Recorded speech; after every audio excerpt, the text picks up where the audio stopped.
General Musharraf general Mahmood صاحب سے بھی میری اس مسئلے میں گفتگو ہوئی تھی، انہوں نے مجھے انٹرویو دیا تھا، اور اس کے ساتھ شمشاد احمد خان صاحب نے بھی انٹرویو دیا تھا۔ یہ جو کارگل کا آپریشن ہے، دونوں کا ورشن جو ہے بالکل اس طرح کا تقریباً ملتا جلتا ہے کہ ایک قسم کی صورتحال جو تھی وہ ون ون صورتحال ہو گئی تھی اگر وہ چائنا والی ٹیپ نہ پکڑی جاتی، اور دوسرا یہ تھا کہ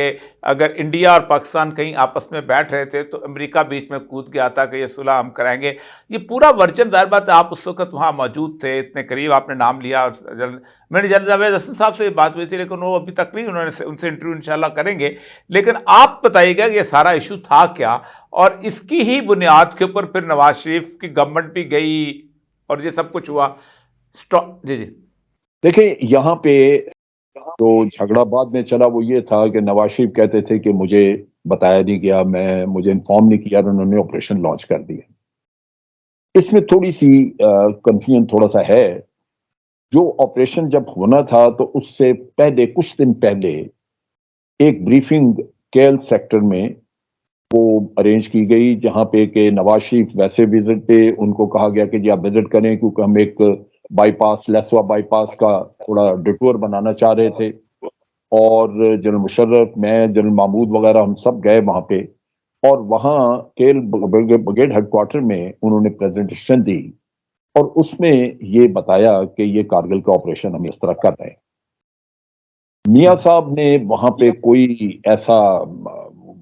اندیا نہیں دیا، کوئی ایسی بات نہیں کی جس سے یہ کہا جائے کہ وہ کچھ اور چاہ رہے تھے، یا وہ چاہتے تھے کہ اس پہ مزید بات کی جائے یا مزید سوچ بچار ہو۔ مجھے یوں لگتا ہے کہ ان کے پلے کچھ نہیں پڑا، وہ سنا کے نیچے آئے، بڑے اس وقت جوش میں تھے، اور نیچے جوان ہم نے اکٹھے کیے ہوئے تھے، انہوں نے ایڈریس کیا، تقریر کی، اور جنرل مشرف نے اس کے بعد ان کا شکریہ ادا کیا، اور جنرل مشرف نے کہا کہ پرائم منسٹر، ہم صرف آپ کی آواز پہ لبیک کہہ رہے ہیں، اور ہمیں جو آپ حکم دیں گے ہم بالکل اس کی تعمیل کریں گے، اور ہر طرح سے ہم اپنی جان بھی حاضر رکھیں گے۔ پھر کھانا مانا ہوا، وہاں سے چلے آئے۔ اب اس کے بعد وہ آپریشن انہوں نے تو شروع کر دیا۔ پھر ایک وقت آیا جب کہ وہ بھارتی اخباروں میں چھپا، کیونکہ بھارت کی کیجویلٹیز کافی زیادہ ہوئی، تو وہاں پہ شور مچا کہ یہ کیا ہو گیا ہے، اور انہوں نے، بھارت نے یہی کہنا شروع کیا کہ غالباً کشمیری مجاہدین جو ہیں وہ پہاڑوں پہ موجود ہیں اور وہ مار رہے ہیں ان کو۔ اب یہ 16 مئی کو پہلی کانفرنس ہوئی، ہمارا 18 مئی کو پروموشن بورڈ تھا اور فارمیشن کمانڈر کانفرنس تھی، چنانچہ 16 مئی کو یہ سارے کور کمانڈرز وغیرہ حاضر تھے، سو ان کو اکٹھا کر کے تو ملٹری آپریشنز ڈائریکٹریٹ میں بریفنگ ہوئی، اور وہاں جب انہوں نے سارا قصہ کھولا تو ہمارے بعض کور کمانڈرز نے کہا کہ آپ نے گورنمنٹ سے پرمیشن لی ہے؟ تو اس پہ جنرل مشرف نے کہا کہ ہم نے پرائم منسٹر کو بتا دیا ہے۔ وہاں پہ بحث مباحثے میں یہ بات ہوئی، سب نے کہا کہ جی دیکھیں، صرف اتنا بتا دینا کافی نہیں ہے، آپ کو گورنمنٹ کو ان کانفیڈنس لینے کا مطلب یہ ہے کہ فارن آفس بھی اس میں ہو، اس میں ہمارے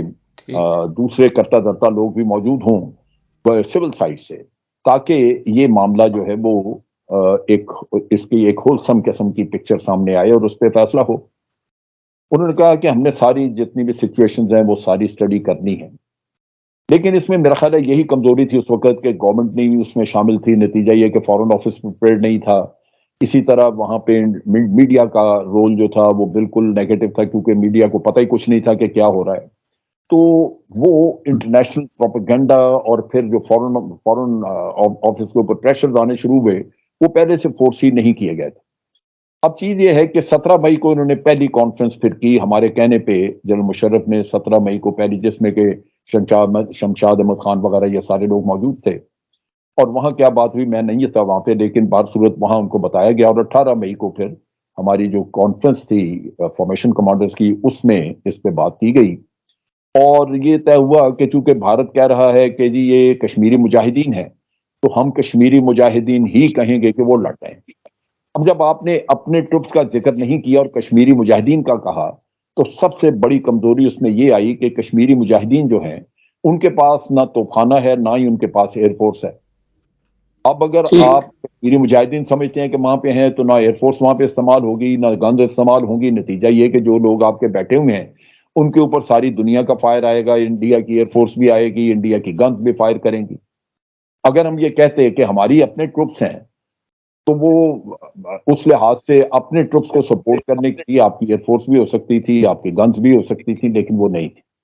نتیجہ یہ کہ وہاں پہ کافی ڈیفیکلٹ سچویشن ان لوگوں کے لیے ہوگی جو وہاں موجود تھے. بہرصورت اس وقت فیصلہ یہی تھا کہ جی یہی کشمیری مجاہدین کا کہا جائے, لیکن بعد میں پھر وہ چیزیں کھل بھی گئی, وہ کال پکڑی گئی جس سے سارا بھید کھل گیا, اور چین والی دیکھا پھر معاملات بگڑ گئے کافی سارے. تو گورنمنٹ کے ساتھ جو ڈفرینسز تھے وہ یہ تھے کہ جنرل مشرف تھے وہ سمجھتے تھے کہ ہم نے پرائم منسٹر کو بتا دیا تھا, یہ ان کا کام تھا کہ وہ آگے جیسے بھی مشاورت کرنا چاہتے ہیں کرتے, جبکہ پرائم منسٹر نے اس چیز سے انکار کر دیا کہ جی مجھے تو پتہ ہی نہیں تھا. تو یہ گڑبڑ ہوئی جس کی وجہ سے اختلاف پیدا ہوا. اچھا, نواز شریف صاحب کا جو اٹینشن سپین ہے, ہم نے بھی میٹنگ میں ان کو دیکھا ہے, اور پچھلے جو شمشاد احمد خان صاحب میرے ایک اس میں آئے تھے, اس میں اسی طرح کے پروگرام کے اندر, تو انہوں نے کہا کہ بل کلنٹن کے ساتھ میٹنگ کے دوران نواز شریف آگے بیٹھے ہوئے, تمہیں پیچھے بٹھا دیا, وہ آہستہ سے بات ہوگی. تو اسٹارپ ٹالبرٹ نے اس کتاب میں بھی لکھا ہے کہ نواز شریف صاحب کو کچھ سمجھ نہیں آیا, وہ سی ٹی پی ٹی پہ دستخط کرنا مان گئے تھے. تو مشرف صاحب تو ان کے ساتھ بڑا سا کام کرتے رہتے, ان کو نہیں پتا تھا کہ ان کی کمپریہنشن کا لیول کیا ہے وزیر اعظم محترم کی. وہ میں سمجھتا ہوں اسی وجہ سے انہوں نے کوئی بہت تفصیل نہیں بتائی اس کی, لیکن اس کے کچھ خد و خال بتائے تھے, اور بنیاد یہ بتائی تھی کہ ہمارا اسی طرح سیاچن کا علاقہ ان آکوپائڈ ہوتا تھا, وہاں کوئی نہیں ہوتا تھا, اور بھارت نے اچانک آ کے قبضہ کر لیا. اب ان پہاڑوں میں کوئی قبضہ کر لے تو اس کو اٹھانا نکلنا بڑا مشکل ہو جاتا ہے, کیونکہ اتنی ہائٹس پہ تو سانس لینا ہی مشکل ہے. تو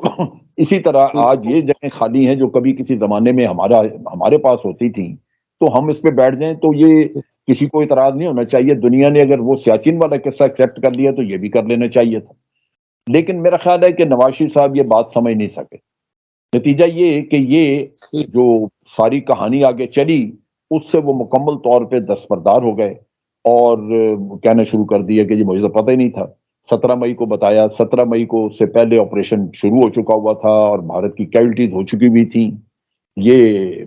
میں سمجھتا ہوں کس وجہ سے کنفیوژن وہاں پہ پیدا ہوا اور آپس میں اختلافات ہوئے.